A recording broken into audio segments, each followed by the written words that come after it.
తాకట్లో ఉన్న మీ బంగారాన్ని విడిపించి ఆ రోజు ఆన్లైన్ రేటుకి కొంటాం. Sharma gold company.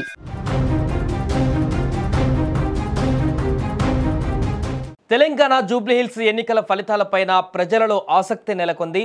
జూబ్లీహిల్స్లో 3 పార్టీలలో ఎవరు గెలుస్తారనేటువంటి ఉత్కంఠ అయితే నెలకొంది. ఈ గెలుపు పైన పలు ఎగ్జిట్ పోల్స్ వస్తున్నాయి. ఈ నేపథ్యంలో పాలిట్రిక్స్ సంస్థ విడుదల చేసినటువంటి ఎగ్జిట్ పోల్ సర్వే వివరాలు ఆసక్తికరంగా మారాయి. జూబ్లీహిల్స్ నియోజకవర్గంలో కాంగ్రెస్ పార్టీకి గట్టి బలం ఉన్నట్లు ఎగ్జిట్ పోల్ సర్వే స్పష్టం చేసింది.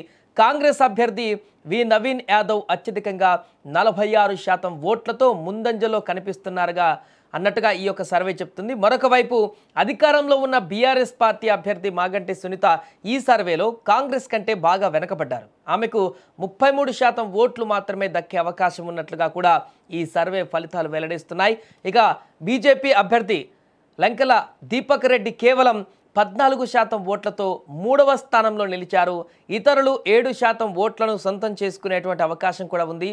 ఈ సర్వే కోసం 5393 మంది శాంపిల్ సైజును పరిగణలోకి తీసుకున్నట్టుగా తెలుస్తుంది.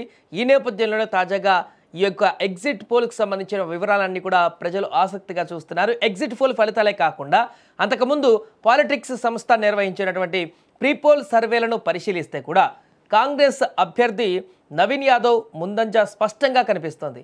నవంబర్ 9, 2025 ప్రీపోల్ ప్రకారం కాంగ్రెస్ అభ్యర్థి నవీన్ యాదవ్ 39% ఓట్లతో మొదటి స్థానంలో ఉన్నారు. బీఆర్ఎస్ అభ్యర్థి మాగంటి సునీత 36%, బీజేపీ అభ్యర్థి దీపక్ రెడ్డి 19% ఓట్లు సాధించారు. నవంబర్ 5, 2025 ప్రీపోల్లో బీఆర్ఎస్ అభ్యర్థి మాగంటి సునీత అత్యధికంగా 42% ఓట్లతో తొలి స్థానంలో నిలిచారు. అయితే నవీన్ యాదవ్ 37% ఓట్లతో ఆమెకు గట్టి పోటీ ఇచ్చారు.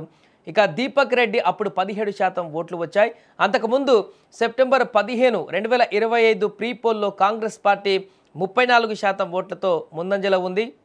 ఆ సమయంలో బీఆర్ఎస్ పార్టీకి 29%, బీజేపీకి 23% ఓట్లు దక్కే అవకాశం ఉన్నట్లుగా కూడా సర్వే తెలిపింది. మొత్తంగా ఈ సర్వే రిపోర్టులను బట్టి చూస్తే జూబ్లీహిల్స్ నియోజకవర్గంలో కాంగ్రెస్ అభ్యర్థి వి నవీన్ యాదవ్కు అనుకూల పవనాలు వీచినట్లుగా అర్థమవుతుంది. నవంబర్ 5వ తేదీన ప్రీపోల్ తర్వాత నిర్వహించిన సర్వేలు, ఎగ్జిట్ పోల్ కూడా నవీన్ యాదవే గెలుస్తారని కూడా స్పష్టంగా చెబుతున్నాయి. అయితే పోలింగ్ సరళి, ఎర్రర్ మార్జిన్ వంటి అంశాలు తుది ఫలితాన్ని కొంత ప్రభావితం చేయవచ్చు. ఏదేమైనా కూడా జూబ్లీహిల్స్ ఫలితాలు కాంగ్రెస్ వైపే మొగ్గు చూపిస్తున్నట్లుగా కనిపిస్తుంది. మరి చూడాలి 14వ తారీఖున గెలుపు ఎవరిని వరిస్తుందో అనేది.